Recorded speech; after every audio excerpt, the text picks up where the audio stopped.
Top 5 Andhra news కి స్వాగతం. నేను పవన్. పిలికాట్ సోరస్ కు శీతాకాలం అతిథులైన ఫ్లెమింగ్ పక్షుల రాక మొదలైందని డిప్యూటీ సీఎం పవన్ అన్నారు.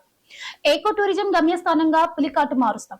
ఫ్లెమింగోలు ఆహారం, విశ్రాంతి కోసం అక్టోబర్ లో వచ్చి మార్చిలో తిరిగి వెళ్లిపోతాయి. వాటికి ఇబ్బందులు కలగకుండా కొంతకాలంగా తీసుకుంటున్న చర్యలు సత్ఫలితాలను ఇస్తున్నాయి. ఈసారి 3 రోజుల పండుగతో సరిపెట్టకుండా ఏకో టూరిజాన్ని విస్తరిస్తాం అని పవన్ చెప్పారు. ఇక ఏపీ రౌండప్ చూద్దాం.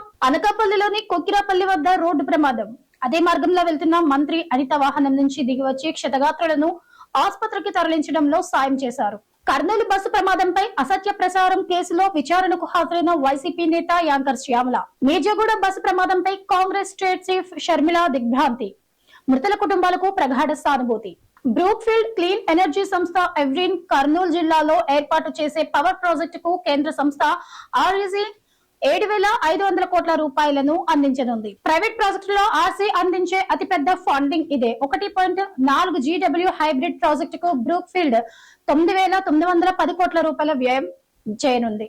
ఏప్రిల్ సంస్థలో 51.49% వాటా ఉన్న ఆ సంస్థ ఏపీలో మొత్తంగా 3 WG పవర్ ప్రాజెక్టులకు వీలుగా ప్రణాళికలను సిద్ధం చేసింది. శ్రీవారి దర్శనానికి ఎన్నో దారులున్నాయి.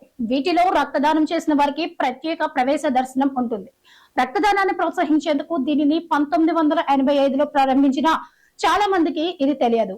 రక్తదాతలకు 300 రూపాయల ప్రత్యేక దర్శనం టికెట్ తో పాటు ఒక లడ్డు మరియు ప్రశంసా పత్రాన్ని కూడా అందిస్తారు. ఇందుకోసం కొండపై ఉన్న అశ్విని ఆసుపత్రిలో రోజు పరిమిత వ్యక్తులు రక్తదానం చేసేందుకు తగిన ఏర్పాట్లు చేశారు. ఇక పాపికొండల బోటింగ్ మళ్లీ మొదలైంది. పోలవరం ప్రాజెక్టు సమీపంలోని గండిపోచమ్మ వద్ద నిన్న 2 బోట్లలో 103 మంది పర్యాటకులు బోటులో షికారుకెళ్లారు. వాస్తవానికి దీపావళికి ముందే ఈ బోటింగ్ ప్రారంభమైనప్పటికీ భారీ వర్షాలు, వరదలతో నిలిచిపోయింది. తాజాగా సాధారణ వాతావరణం ఉండటంతో అధికారులు అనుమతిచ్చారు. కార్తీక మాసం కావడంతో తిరిగి పర్యాటకుల తాకిడి పెరగనుంది. ఇది వాటి టాప్ 5 ఆంధ్ర న్యూస్. రేపటి టాప్ 5 ఆంధ్ర న్యూస్ లో మళ్ళీ కలుద్దాం.